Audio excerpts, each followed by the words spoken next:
घोषणा करेगी और बीजेपी कश्मीर की तीनों सीटों पर चुनाव लड़ेगी। पीडीपी ने भी अब कैंडिडेट उनका अनाउंसमेंट हो गया है, एनसी के भी कैंडिडेट आ गए हैं, तो बीजेपी के कैंडिडेट कब आएंगे? भारतीय जनता पार्टी की जो कैंडिडेट है वो पार्लियामेंट्री बोर्ड अनाउंस करता है और पूरे देश में आपने देखा कि 543 से ज़्यादा कैंडिडेट्स अनाउंस कर रही है और भारतीय जनता पार्टी ने फेज़ वाइज ही कैंडिडेट अनाउंस किए हैं। फर्स्ट फेज़ सेकंड फेज़ तो ऑलरेडी हो चुका है। अब जो थर्ड फेज़ में राजौरी अनंतनाग और उसके बाद श्रीनगर और उसके बारामूला सीट में शार्ट टाइम वो भी अनाउंस हो जाएंगे।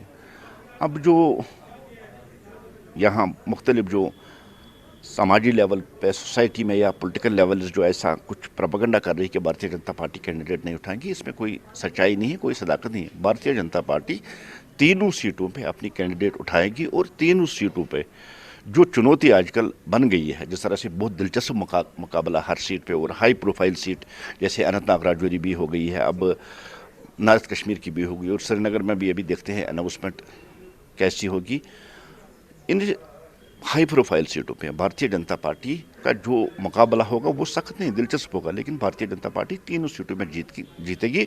और इस बार जो हम बार बार कह रहे हैं और एक बार फिर हम दोहरा रहे हैं कि मुकाबला दिलचस्प होगा। भारतीय जनता पार्टी इस चीज़ को मानती है क्योंकि इलेक्शन, किसी भी इलेक्शन को हम नॉन सीरियस या हम बहुत इजी नहीं लेते हैं। हम बहुत हर एक इलेक्शन पूरी दिलचस्पी, पूरी मेहनत और पूरी लगन के साथ लड़ते हैं। अनंतनाग से एक टफ कॉन्टेस्ट देखने को मिल रहा है, वहाँ पे महबूब मुफ्ती है, आज़ाद है और मियां अल्ताफ है, तो बीजेपी किस तरह इस तमाम जो है इस सिचुएशन को देख रही है? देखिए, हाई प्रोफाइल सीट बन गई है। दो सीएम्स है, एक्स सीएम, चाहे महबूबा जी हो या आज़ाद साहब हो, और वहाँ मनहा साहब भी और मियां अल्ताफ साहब भी।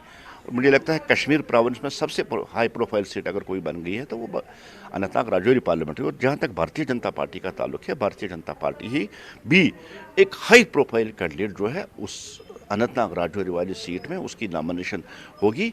और मुकाबला जो मैंने पहले कहा, इनके आने से मुकाबला दिलचस्प होगा, लेकिन Bharatiya Janata party Anantnag Rajouri parliamentary seat जो है उसको जीत के लिए ही वो उसमें उतर रही है ताकि उस सीट को जीते। विद इन शॉर्ट टाइम उस सीट पे हमारा जो कैंडिडेट होगा वो भी हाई प्रोफाइल कैंडिडेट होगा और वहाँ से मुझे लगता है कि कल परसों तक अनाउंसमेंट हो जाएगी। क्या आप इस बार मोदी वेव का असर देख रहे हैं? कि जब मोदी जी यहाँ कश्मीर आए हैं, एक ताकत और एक बल जो यहाँ पार्टी को मिला है और वो जो वेव थी वो एक लहर में तब्दील हो गई है, सुनामी में तब्दील हो गई है मोदी जी के यहाँ आने के साथ।